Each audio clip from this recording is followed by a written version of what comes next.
Hey guys, welcome to this Wednesday's edition of Real Talk with Joe and Cody. My name is Joe Skipper. I'm with eXp Realty, owner of Skipper Realty Group, brokered by eXp Realty. And my buddy here is Cody Wilhelm with Residential Mortgage. Hello, Cody. Hey, how you doing?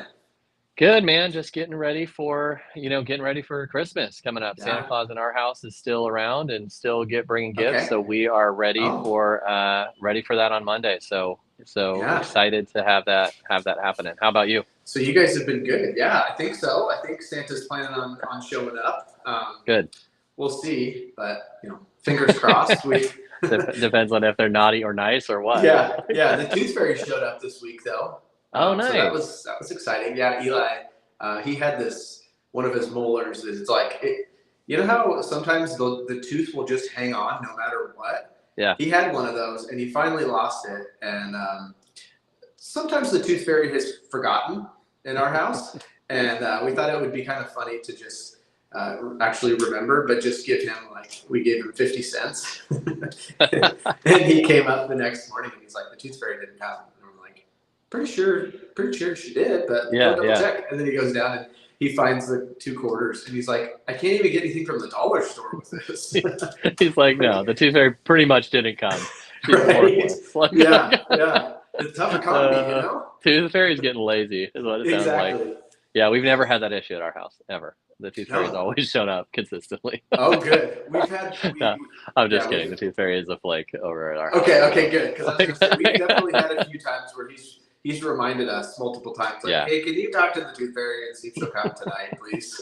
Oh shoot, yeah. this is getting old. This is getting old. I'm losing Right? another tooth. Like, Yeah. I got man. three now. Uh, Okay, well, I think we had talked this week. We're just gonna probably be a little bit more casual today, correct? Just yep. because people are probably just sitting in their house, getting ready for the holidays, and really, real estate on my end of real estate is pretty slow. I still have got listings and buyers, but I think during Hmm. this period of time, I generally tell my buyers that this is kind of the lull period. People aren't even the people that are desperate. You may find some desperate people out there that are going to make an offer on a house this week, but Right. for the most part, this is kind of a lull period. I don't know if you've experienced the same thing, with Yeah. you on your end of things. It's very similar. I don't think anybody really wants to move at this time, even if they have the choice to. Yeah, Some people do out of necessity, but yeah, overall, it feels like it's usually a slow. December, January, sometimes into February seem to be a little bit slower, but yeah, part of it kind of depends on the market too. If it's a busier market, then it seems to just be pretty steady throughout. But overall, I think in general, people are not. It's not exactly when we're a couple days away from Christmas. It's not for like sure, learning about mortgages and what the real estate market's doing is not necessarily top of the charts for them. for sure, for sure. Yeah. So we just wanted to talk casually. I think we wanted to discuss a little bit about our venture, which is Venture, Hmm. with Yes. Joe and Cody, our new podcast that's coming up in the next few weeks. We are going to be discussing. We talked about it last week. We're just going to be talking to uh, various people in various realms of the industry, and not just in our industry, but in the business industry, and in any sort of topic, and kind of just dive into kind of where they got, so we can, look into where people are in their stage of business, where they want to be, how they got there, and I think it's just going to be an interesting podcast to be able to talk to people of various levels, in various industries, and learn about them and kind Hmm. of where they got. So some episodes, I think, guaranteed just won't appeal to some people, but I think there will be a lot of good episodes that will have a lot of good people on there that will put out some insight and maybe give people some either a motivation to do something, or a motivation not to do it, but just to kind of learn about various people, and various people in our community and our local area, and we wanted to highlight that. So if you want to follow up with that and what you're thinking with venture, and how we want to go about that. Hmm. Yeah, I think it's going to be. I think it's going to be really cool. Like you said, there might be some that stand out more than others, but just having conversations with business owners all the time, it's always very interesting to hear how they started or what it was that prompted them to actually do this or make it happen. Sometimes it's something completely out of the blue, and so I think it'll be really cool to get to hear a little bit of the background of it, but then also just getting to know them on a more personal level and how they go about things. So it's going to be great. I've had a lot of good feedback from multiple business owners that are like, hey, I want to be featured on that. Like, I want to be a part of that. I want to share my story. So I think we've already got a good list started, and I think it'll just kind of grow from there. And I'm excited to get it going, man. Yeah, that's great. And that's a good transition to ask or to pitch to anyone. If you are watching this and you have an interesting story, you have an interesting thing that you want to do, if you have, a line of work that you think is people want to know about, or kind of a how you got to where you got sort of thing, reach out to Cody and I. We can get you on a podcast and we can chat about your specific scenario, maybe help someone out in the future and what they Yeah. got going on. So yeah, looking Yeah. forward to that. That'll be coming out in the next few weeks. And we'll start reaching out to people and business owners and local community people to kind of get us started with that. So that'll be fun. So we're working right now on the logo and all that stuff. So it's exciting. So it is exciting. Yep. So yeah. So I wanted to hit you with a couple questions today. I heard. So Yeah, you've been asking I'm a lot in the of hot questions seat. to me, so take a seat. And Yes. I figured we could get a chance to get to know Joe a little bit more Okay, about let's do it. what makes you tick. So first, if there's some technical difficulties, then and I just blank out, and it's definitely not because I just quit. Like I was live stream. I tried to keep them relatively easy on you. Yeah. We'll get into the harder ones later. But Let's see it. if you can remember back this far, what was your first job?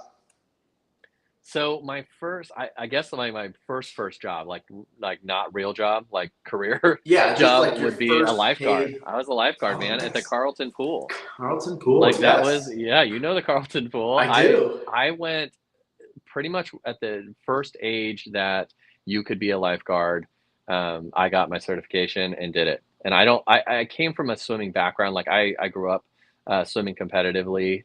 When my dad was in the military, we were in Georgia and Virginia and more states that, I think cater to that a little bit more than here. And so when we grew up, we were big time swimmers. And I think I think it was an easy transition for me when I was younger to just get a job at the local pool in Carlton. And so I did that, and I did that all through college. I did it at the YMCA in Sherwood. I did it in the Osborne Aquatic Center in Corvallis when I was going to school there. And so I've been a hero my whole life. I can tell. Yeah, no kidding. Oh, You're like the kidding, male version of Whitney Peppercorn.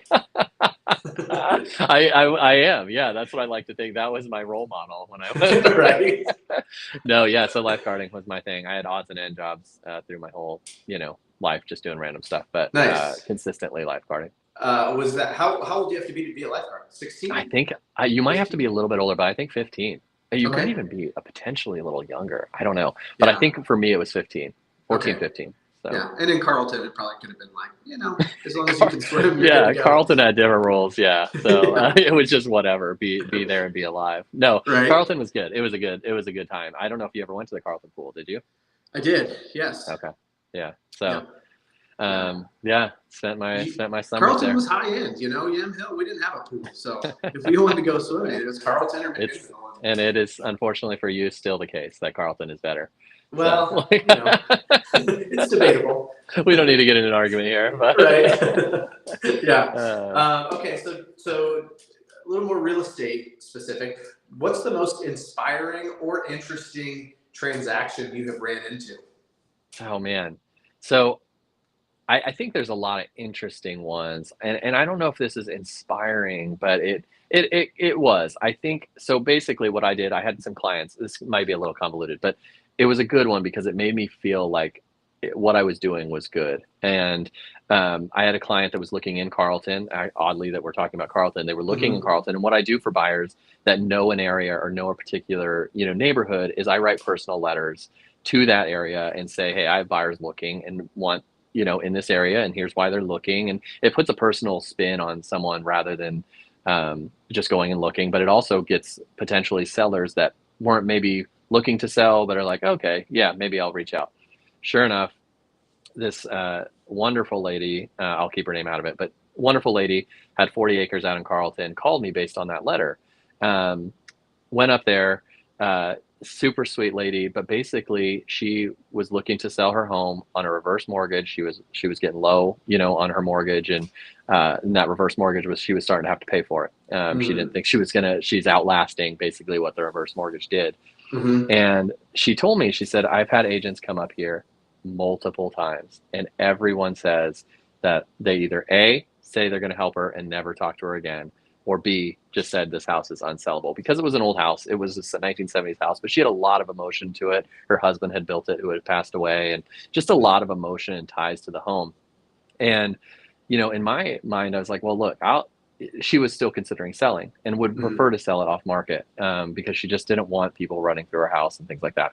Long story short, I basically said, look, I'll help you with whatever. Even if you just have questions and you want to sell it off market, or never sell it or whatever, I'll Mm-hmm. just be there for you and whatever. Turns out, like, she wants to sell it. We end up getting her an off market deal, for the value that she wants. The situation that she wants is very unique and very complicated, because of that emotional attachment that she had, and sometimes there was some very contentious times with the buyer and seller and things like that. Overall, she got what she wanted out of the deal, and it just kind of made me feel good knowing. And she thanked me, and I came by after it closed, and she started crying and thanked me because she's in her 90s, and she's like, I just was not expecting this to happen. I never thought Mm. that I could get to this point, get what I wanted out of it, and I don't think that these other agents would have done the same. So it was just it was a good feeling, to know that Yeah. what turned into just a letter that went out, contacting a lady from that letter, to being able to help someone that just didn't know where to go, and no one was helping her when she reached out to people that weren't going to help her or weren't offering her anything. That was really, Mm. I wouldn't say inspiring, but very motivating to be like, this Yeah. is why you treat people how you do, because it, Sure. it, it in turn pays off, not only Yeah. financially, but it's just rewarding. So that was a That's good one for me. awesome. And I think Yeah. it's sometimes it can get lost too that, these are people that are going through sometimes really hard times when they're Yeah. buying or selling, and there's a lot of life that's happening. And so to be able to be a part of that and make a big impact on them, even if it's just, even if it feels like it's just you doing your job, like you made a huge impact on her life. So that's cool. Yeah, it was a cool one. We still Nice. stay in contact and still stay in touch. So yeah, it's good. That's great. All right, so you got to go back to 25-year-old Joe, Oh, geez. and then you have to have what's 25-year-old Joe gonna tell today's Joe. Oh man. Like we could go into a counseling session on that, but we'll go on this superficial level. No, I think I would say, I've gathered a lot. I look to my nephew. My nephew's in his 20s, and just did things and doing things a lot differently. He bought that fourplex. We mentioned it on the show before, but he bought a Mhm. fourplex right away, like just as a young kid. I think what I would do now is be more savvy on that and Mhm. start in your goals earlier. I think we get in this when we're young, you just think that you've just got time to do it down the road. You don't have to Yeah. think about it. I think if I went back, I would have started earlier. I don't think I regret anything. I think for career purposes, investment purposes, things like that, I would have been a little more savvy, or taken a little more time to learn that Hmm. sooner than I did. Um, and I look to my nephew for that, like, or not look to him for that, but see that in him, that he decided very early, and it will pay off for him in the long run, that he can look back and say, in my early 20s, I invested in a fourplex. He's working on other businesses and things like that. Whereas most, as you know, most early 20 kids are just surviving out of college. Yes. And so I think looking back, I would have liked to have just started the journey faster, if that makes Hmm. sense. Yeah. Yeah. I think it's easy to get caught up in that. Like, oh, Yeah. I'll do that. I think everybody gets a career when they're like in their 40s, so I'll just Yep. see what happens. But Yep. For sure. okay, so if you didn't have to make money, so money wasn't a thing, what would you do for fun or for work? What would you do to occupy your time? So those are two separate questions. I studied pre-physical therapy at Oregon State, and I loved the sciences. And I actually wanted to be an athletic trainer for a major league team, whether it's the NFL or Mm. some sort of high-end sports team. And that was my goal until I realized that they make very little and do a lot of work. Okay. And I loved it, but it was very not family friendly. It wasn't for, at least in the level I was at the age I was at and where I wanted to go in life, it wasn't for me. Now, if I could say, that was a gig that I didn't have to worry about money, athletic Mhm. training for a sports team. I love I love the sciences. I love the medical stuff. I would be very happy being on with a sports team, traveling with them, or Yeah. um, and being with them and working on the medical side of that. So Okay, that would be cool. yeah, What would be your sport of choice? NFL, Yeah. NFL, college, or college football. I would prefer. Um, but that's just the glamour, I think. Like I think Yeah. I was always attracted to that, and when we went through our stuff in our prereq stuff for Oregon State, you kind of got exposed to that sort of stuff, the football Mhm. team and things like that, and that was kind of like, okay, I could do this, you know. Yeah. I think so. Money was the issue. So if Right. money wasn't the issue, then I probably would have gone that route, you know, Heck earlier on. yeah. Nice. So Okay. yeah. All right. So go back to your Carleton days, high school, junior high. Okay. What was your worst clothing style? Jeez. So, yeah. Oh man, I don't even want to say it, but there's pictures to prove it, so I can't really get out of it. So it's funny because my mom will send the a picture of the pictures because she has like the hard copy pictures, and Uh-huh. she'll send me copies of them, and I'll show the kids, and they will not stop laughing at how I dressed when I was in high school, and we thought it was cool. Anyways, Yes. I wore a puka shell necklace, like Uh-huh. almost Everybody did. always, almost always. And I thought it was so cool. And looking back, I was like, no, it's not. I had long red hair. Like I don't think I could grow now. I had long red hair, like to my eyes. Um, I think the puka shell was kind of the token. My brother-in-law Aaron laughs at me for it, makes fun of me for it. Like the puka shell was like the token thing, and Uh-huh. I think that was my biggest like thing of like, what were you thinking? There's all Right. sorts of things. Like we were talking about carpenter pants, like Gap carpenter pants, and all that Yeah. sort of stuff. Like we were just talking about the other day, me and Christina. But yeah, I think the puka shell was kind of my token thing. I used to have a Uh-huh. bowl cut, like when I was really little. I had my mom like bowl cut and Rory thinks that's hilarious. But that Yeah. wasn't. I got out of that. I got out of that in the high school age, thankfully, and just had long red hair with a puka shell necklace as I love it. my token item to wear. Like, I feel like they're like uh, in that, 90s, early 2000s, the styles were they're so different. Like now you go through a lot of different styles and it kind of seems to recycle them, but the oh yeah, Jinko jeans, the big oh baggy yeah, stuff, yeah, the oh puka yeah. shell. I mean, the frosted tips, I've seen those coming Oh back every yeah, the once in a while frosted tips. now. Yeah, Uh-huh. that's. I don't think I can do frosted tips anymore. Well, But I know I can. but yeah, that was me in high school, man. The puka shells, and my Oh, family will never let me live it down. So nor should they. Yep. we're gonna All have to right. do one Well, of these question and answers for one of our podcasts to get people to know you as well, so that yes. we can call you out on the things that you did. Right. So. Oh, I've got too many of them. All right, I got one more for you. Okay. What is your favorite movie or TV series? Okay. Favorite movie is Tommy You can Boy. do both. I'll give you both if you need Yeah, both. favorite movie is Tommy Boy. No Oh questions. Like yes. Tommy Boy is by far the best movie. Brett Miller and I, close friends, best friends with me, we watch that all the time. I could literally probably walk through that movie and talk everyone's character. Like that's how Tommy much I Boy, watched it. man. Yeah. Yes, I love Tommy Boy.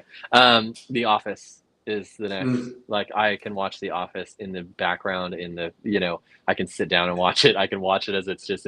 I love The Office. Love yes. The Office so much. So those are Both my great two by options. far. Not really a debate on any of those. So, I like it. Confidence. but yeah. Nice. Nice. Uh, Well, that's all I got for you. okay. Okay. I'm off the hot seat. Well, that's nice. That's actually a good Yep. idea. We Welcome should do back. something like that for venture and Yeah. let people get to know us. But that's for Yeah. another time. Well, next week we will be chatting it up next Wednesday at 12 for anyone that wants to Hmm. join us for that. We'll probably talk a little bit more about venture and the podcast coming up and what we're going to be doing there.